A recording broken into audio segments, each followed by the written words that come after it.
Hey, everyone. Welcome back to another episode of the Legends of Sport podcast. I'm your ever present host, Andy Bernstein. I'm really happy today to bring this episode to all of you. Our guest is Julie Uhrman. Julie is the co-founder and president of the new women's professional soccer team in Los Angeles, Angel City Football Club. Julie's personal story and that of her team are really compelling and really inspiring. I thoroughly enjoyed chatting with her. As you all know, we are huge champions of women's sports here at Legends of Sport. We can't wait for Angel City to take the pitch for their inaugural season coming up later this spring at the beautiful Bank of California Stadium in downtown LA. Thanks again for checking out this episode. I hope you enjoy it. And as always, I'll see you on the backside.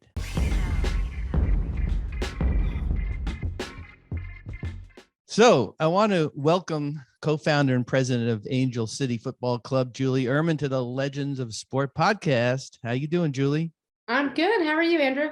I'm good. I want to welcome not only you to the podcast, but your team to the greatest sports city in the world, Los Angeles. So welcome. How's it going? I know you're deep into training right now as we record this. We're weeks away from the team's, inaugural season. So how's it going out there? It's great. I just actually got back from practice. We're in the middle of week 2. And it's just amazing to see all these players come together to become a team. Yeah. Right. I mean, they're each a first, right? And so they get to develop their culture, their rituals, their values.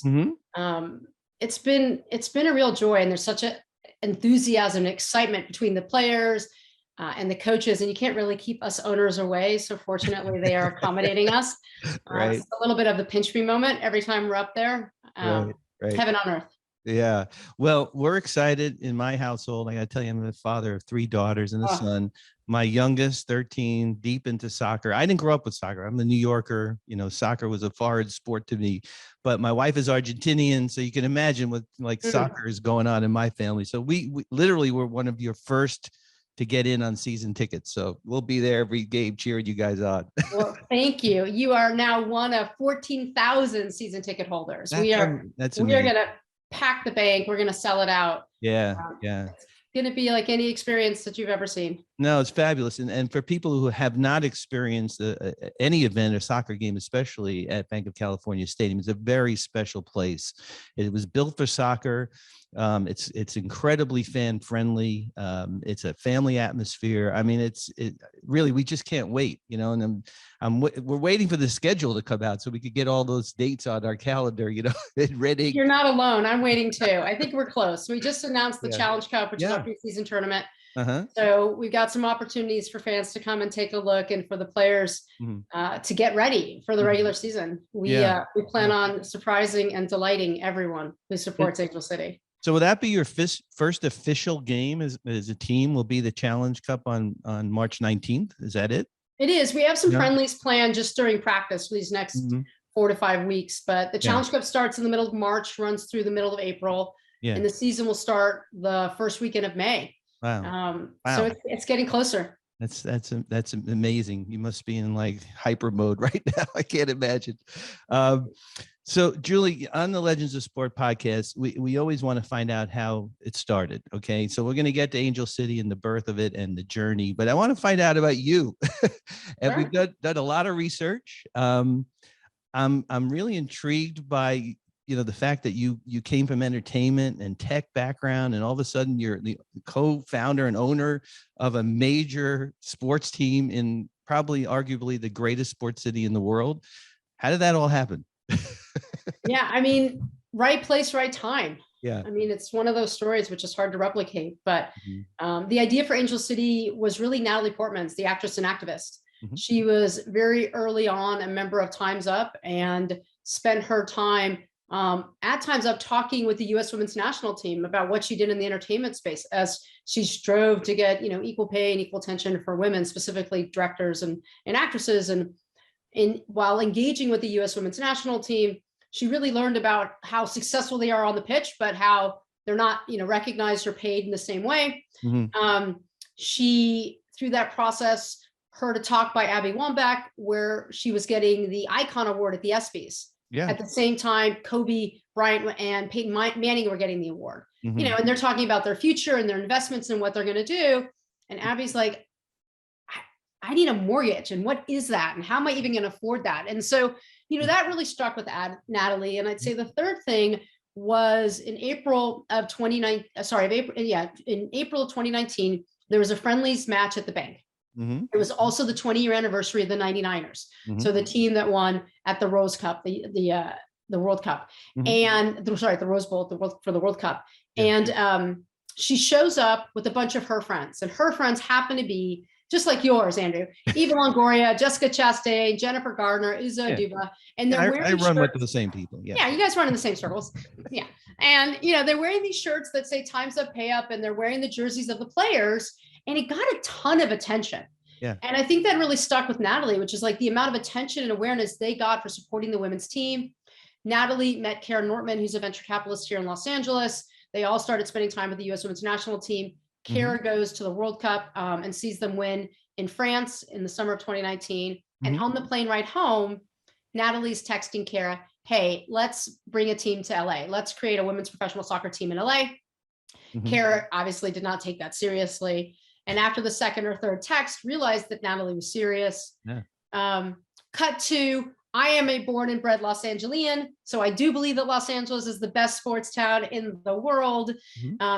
I grew up playing basketball. That was my sport. And Natalie and Kara and I have both grew up in LA. We actually played basketball against each other. We were in high school and have known each other for years, just being in the venture and tech space. We play in the summer basketball league. We call it the Wild Feminist to Tech Basketball League, which sounds way more impressive than it is. But it was, and I know the date, obviously, it was August 19th. We were all there to play. Kara is telling us all about her experience at the World Cup and the women winning. And at one point pulls me aside and tells me about the conversation she's had with Natalie. And it was super simple. It's like, look, we have day jobs. You're an entrepreneur. You know how to build product and community. You have a passion for sports. Would you be willing to spend some time on this and see like how we would even go about doing it and what it would cost? And I said, yes. A week later, I had my first experience at a football match. It was El Trafico. So it was LAFC against the Los Angeles Galaxy at the bank, which to your point is an unbelievable stadium. Every seat is fantastic. Every seat makes you feel like you're on the pitch. There's this incredible supporter group, which is, their cheers and their enthusiasm and their excitement, is not rivaled, I think, in traditional American sports. Like you don't see that in baseball, basketball, football, hockey. No, not at all. And I wanted to be a part of it. And I wanted to build that exact experience for women. Yeah, that's amazing. That's such a great story. I have a quote of yours that you say about sports and entrepreneurship. You said, quote, the idea that I could marry my entrepreneurialism with sports is one of those dreams come true. It was very romantic. I love that quote. Oh, thank you. That's a great quote. You sort of mentioned my background, right? It was in entertainment, it's in tech, it's in gaming, but what's consistent is I love bringing enjoyment to people, and it's in the form of products, and usually it's something that addresses their passion. So whether it's film and television, or whether it's gaming, or whether it was VR. And so the idea that part of my job is watching ESPN every day truly is a dream come true. Well, yeah, but it's a daunting task. I mean, I can't even imagine everything that it takes to bring a professional team of any kind into this market. You have 11 professional teams playing here. You got 2 major Division I colleges. You guys need to carve out a space. How is that going? Like, what is what is kind of your path to getting people to come? The casual fan, especially. I mean, the diehard soccer fans, like my family. A lot of families that kids play soccer, grow up in soccer, and have been starving for a women's team, professional team. That's the easy one, but it's the casual fan that you got to kind of, lure into the stadium. How's that going to work? Yeah. I mean, it starts with the why. Like, why are you going to care about Angel City? You know what we do? We play soccer. You know how we do it, right? It's 11 on 11. But the question is why? And our ability to carve out space was one of the real issues we had when we were raising money. There are so many skeptics that believe between those 11 professional teams and the 2 college teams and the beach and the mountains and the sun, like it would just be impossible. And, in asterisk is the fact that it's also a women's team, right? And so from the beginning, we really thought about our why, and we wanted to be bigger than the game. We recognized that we were building this on the back of Time's Up. We were building this with an ultimate goal to get to pay equity so that, you never have to hear Abby give a speech like that again. So we knew we wanted to be bigger. And then the question was, well, what does that mean? And so for us, we went about building an organization where mission and capital could coexist, where our aspiration is to be a global brand, because then we have more attention, more awareness, we can have more impact. Build ourselves as a platform, which means ultimately we want to monetize and be profitable. But if we're a platform, we can launch Angel City Football Club, and if we can garner, a large community and have this emotional connection with who we are, like why we exist, it's conceivable we can launch other products and services or other sports teams. And we did this through a lens of purpose. So we talk about every day that we lead with passion and purpose to drive to profitability. So every single thing that Angel City does intentionally has purpose, intentionally has a way for us to have a positive impact on our community. And that really brought this, really unique group of investors to us. We're 3 female founders, we're majoritively female owners, we're a majority female team. And I didn't really have to explain this idea that you could do good, but also strive to make a real business and to be able to do it at the beginning. Yeah. And so we went about building this community from the beginning and building it really authentically. So they knew what our values were. They knew what our purpose was, which is to set higher expectations on and off the pitch, whether it's for our community, for our players, for past players, even for our league and the sport in general, with the ultimate goal to get to equity. And so I think as we've been waiting for this moment of actually having players and having an actual schedule we might play, the idea is that you can really feel it. It's authentic. So we launched the Angel City sponsorship model, right? 10% of all of our sponsorship dollars goes back into the community through our social impact platform. For every seat deposit and season ticket we sell, we're donating a sports bra to a young girl in need in partnership with Nike, because we realized the number one reason that girls stop playing sports is because they can't afford a sports bra. And I could give you a number of other examples, but everything we do is tied to purpose as we strive to ultimately win games, ultimately be profitable, ultimately show that building a sports team as a startup, right, with what looks like a very different mix of owners, right? Like arguably we're not 50, 60-year-old men or families, right? Like we are 3 women. So there's a lot of like intent with everything we do. Yeah, for sure. I mean, I'm just going back to the 3 pillars that I read that you talk about, equity and equality, essentials, and education. I mean, you just covered all of that. Storytelling is a huge thing that you've spoken about, that we've read about, and a lot, and some of your fellow owners and investors are storytellers. That's what they do for a living, whether they're in the entertainment business or whatever. Where is the storytelling aspect? How does that come into this story here with ACFC?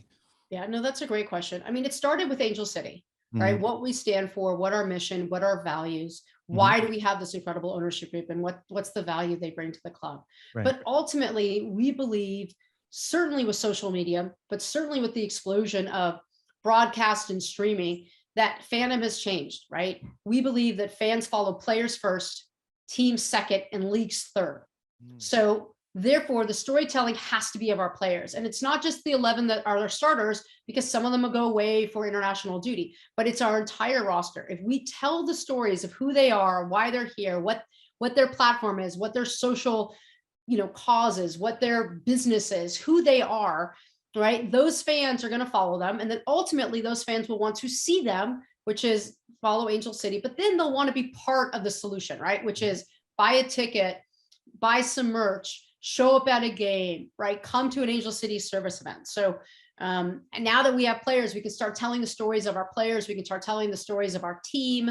And we think that will, bring this community into Angel City, and then they can hear about the impact we're doing and try, and obviously hopefully want to get involved. Yeah. But how does LA 84 fit into that whole equation? That's a great question. So when Natalie said, I want to build an organization based on mission, and I said, great, right, we'll mission and capital together. I then said, I don't know how to do that. Really, I mean, you build your whole career trying to, either you're a nonprofit and your goal is not to make money, or you're, for profit and your goal is to make profit, and you do good later, right? Or you do these one-off events. And so I was trying to learn about how do we authentically show up from day one. I was introduced to Renata Simrel, who runs the LA84 Foundation, Mhm. and Natalie and I had a meeting with her, and she sort of talked about how they use sports to address social injustices in underprivileged communities, the impact of sports to teach leadership, self-confidence, the difference between men and women in different cultures and how women are treated and how it impacts them staying with sports, let alone being affording to play sports. And so I realized that we could learn so much from the LA84 Foundation and their Play Equity Fund that Mhm. we did a multi-year partnership with them, which is, look, teach us and help us, introduce us to the community, tell us where best to show up. And we Mhm. really developed our social impact platform with them. Mhm. And even like our first equipment distribution was right at the beginning of COVID, Mm. with the LA84 Foundation and the Mar Vista Family Center. And Mhm. we could continue to do a number of things with them. But Yeah. they're an incredible organization, and they sort of helped us get our footing so that we can, Renata says it's not just walking the walk, it's not just talking the talk, it's walking the talk. Mhm. And she's helped Mhm. us do that. Yeah, that's great. Yeah, they're a great organization. I mean, I've been working on and off with them for a long time. And Rayford Johnson was affiliated with them, and you guys are incredibly active on social media, which is vital, obviously, and everybody has to be. We have to be. And I noticed that there was a post the other day that your star player, I guess your number one player that became part of your team, Kristen Press, posted something about. I guess she was working with the Rebellion 99 supporter group, Mhm. and there was an art auction and she chose Heart of Los Angeles, Ola, as the beneficiary of that. And I was a longtime board member at Ola. I started their photography program through the Lakers and blah blah blah. Oh, wow. But it gave me sort of the chills. I had to call Tony Brown, the executive director, and he said was a gift. It was the most unbelievable thing for us to have Angel City involved. I mean, it was wonderful to hear that Angel City is getting into the community so early, right? A lot of teams do it out of obligation. Quite honestly, I've been in this business a long time, 40 plus years. Sometimes it's like they have to do it. It's an afterthought. It doesn't seem like that way with you guys. It seems like, your partnership with the LA84 Foundation, with something like this art auction at Ola, other things you're going to do in the community, that it's really at the forefront, really, of what your DNA is, I guess. Yeah, no, absolutely. I mean, we've partnered with the LGBT Center, we've partnered with the Downtown Women's Shelter, a number of different boys and girls clubs. We've partnered with food banks. I mean, and even with our partners, we talk about how we give 10% of our sponsorship dollars back into the community through those three pillars: equity, essentials, and education. Mm-hmm. This year alone, it's going to be $1 million of impact Wow. that goes into our community. And Amazing. even to date, with DoorDash, who's our front of kit partner, we've given out 75,000 meals. With Mm-hmm. Sprouts, we've planted 8 gardens in elementary schools. We did a high school internship program with Birdies in Angel City. Yeah. We've given loans to entrepreneurs here in Los Angeles and Southern California through our Angel City Impact Fund, which is a partnership with Birdies. Mm-hmm. We've done a ton with the LGBTQ community and Heineken. And so it's really great because every time we sign a new partner, we spend most of our time thinking about what is that year-long activation that we're going to do that's authentic and necessary and needed, because of course they're going to get the 12 games and the LED signs and the TV and the radio. But to your point, it's about building a community and showing up authentically, which we feel not only strengthens our brand and their brand, but also potentially brings them not only new customers, but makes them feel more connected. Yeah, yeah. So, Julie, I got to ask you, because I've been at the beginning of stuff, like when Staples Center, which used to be Staples Center, was being built. I was there when that groundbreaking and the whole process, and a couple other teams that have launched, over the years. As with Peter Guber when he built the arena in San Francisco and was part of the LAFC building that stadium, Bank of California. What is it going to be like for you personally? Okay, when you're standing on the pitch, I learned not to call it a field, by the way. That's When good. you're standing on the pitch, whenever that day is in May, and your team is out there, and boom, it's just all happening. I'm sure you're like daydreaming about that constantly. That must be really incredible.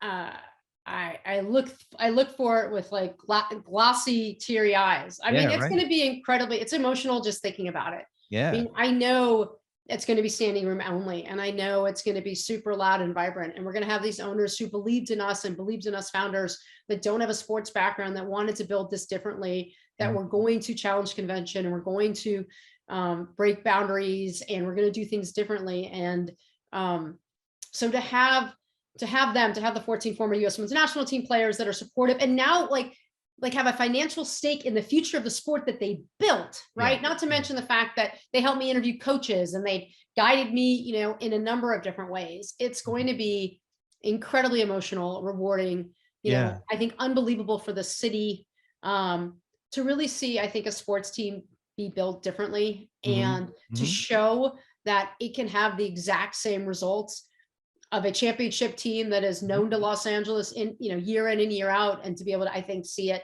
day one from Angel City. Yeah. Well, we're excited. And I got to tell you, I mean, I'm speaking for my family, but we can't wait. We got the gear already. We Yes. got it early on the website. But please know that all of us here at Legends of Sport, not just the podcast, but the platform itself, we're your friends in the media, whatever we can do to help, to promote, to speak to events, anything you're doing, we're there for you. So I Amazing. want you guys to know that.